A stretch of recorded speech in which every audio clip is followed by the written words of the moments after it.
Hello guys, welcome back. Today's video we're going to talk about the Pi moderator and validator. How to get through the Pi KYC process and how to become a validator. Majority of pioneers have done neither and still waiting, so we're going to find out how it goes. What the process is like, and we're going to learn some really interesting things about the entire KYC and approval process. You don't want to miss that because we're going to cover all of that coming right up. Help this channel grow by subscribing and switch on notifications by clicking on the bell icon to be notified anytime a new video is posted. Alright guys, so when you have KYC verification approved, you have an opportunity to join as a Pi validator. Yes, when you get through KYC you can become a validator. This is to help the network fasten the mass KYC application process so we can be done with this phase and move to the next one, which is open network period and listing on crypto exchanges. Reason is because the core team has gone over board and overwhelmed at this point with the number of KYC applications. They are rolling out mass KYC because of the numbers validators application, that is, pioneers applying to become KYC validators, and there are lots of KYC to process.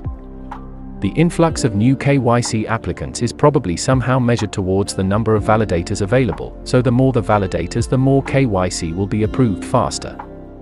One thing with Pi is to just be patient and things will happen, because we have been pressing that button for 2 years and more for some.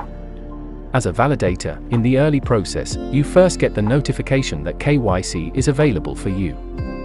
You fill out the application form, take a selfie and a clear picture of your means of identification approved for your country.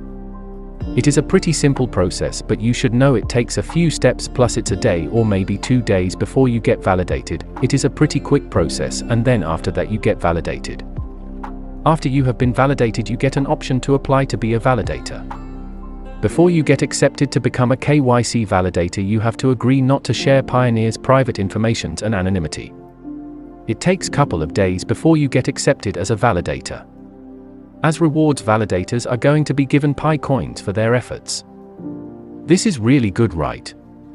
Yeah, because that's going to mean that with the mass scale-up of validators, we get through this quickly and then go to the next phase. But there's still plenty to validate, so it's a solid process. You can't have 35 million plus go through a centralized system, it just won't happen. And then on top of that, if we all want to make sure that we follow the rules, and that someone is not sitting somewhere with 2 phones and mining on all of them, that is cheating the system. They need to make sure that it's one person to one account. That's why the KYC process exists. For information privacy, the core teams gone eliminating as much personal information that can be seen. Little information is shown to the validators. Validation is a very simple process, and there are 3 different ways that validators validate. Because none of them gets all of your information. One is the selfie that you take, which is compared to the picture of you from the ID. Validators don't see anything else from the ID. Second thing is where the pioneer is from, which is not even shown to the validator in full. And then the third thing is the liveness check, where you do live video and make different face expressions to make sure you're the one in the photo on the ID. I understand where the confusion comes from. A lot of people that are out there don't believe on Pi and say it's a scam or whatever. It is because they don't understand the necessity of the KYC process. We are all excited to see where this project goes and keep being patient through it too. Alright, well, this is all for now. Thank you guys so much for watching, and a huge shout out to you all. If you'll hit subscribe button, it really goes a long way, and I can't tell you how much I appreciate it. Thank you so much and take care.